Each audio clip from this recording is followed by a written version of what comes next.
we run into each other, we see each other, but there's nowhere for us to really connect because that localization of community just doesn't exist here. Rebuilding what was torn away with the Vancouver Black Library.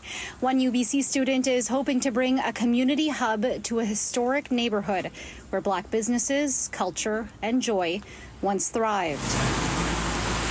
Maya Preshon is fundraising for the library and looking for the right space in the Hogan's Alley area in Strathcona or neighboring communities. I was just in one of those slumps that a lot of Black people can relate to in Vancouver, where you feel lonely, isolated, you want to do something to make the community better, but you don't even know where to start because it's such a big thing to correct. Preshon says the library can host workshops. Thinkers, artists, anyone who wants to drop in for conversation. She was inspired by a Chinatown space focused on Asian art and friends looking at the historic discrimination against BC's Chinese community. There was a lot of exclusion from state resources and state services that were filled by the community themselves. In Victoria, they built a school because their kids were not allowed to go to school. I would say I'm one of the few people who are lucky to have Black friends in Vancouver.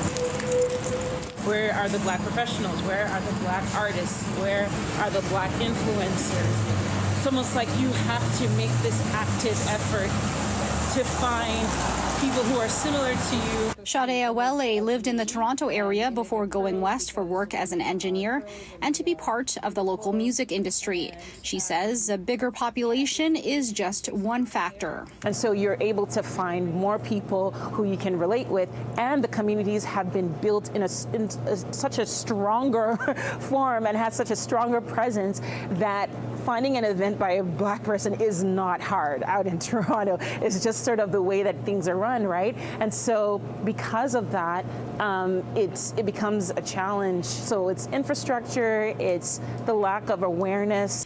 Vancouver did have the infrastructure, Hogan's Alley, until the city of Vancouver displaced residents and businesses for freeway construction in the 1960s.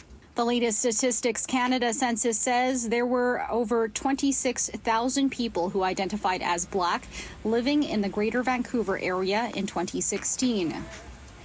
The Vancouver Black Library is accepting books and donations to hit its $35,000 fundraising goal.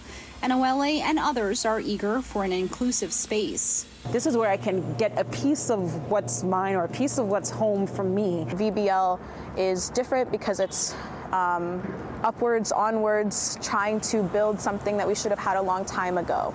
In Vancouver, Crystal Laderas, City News.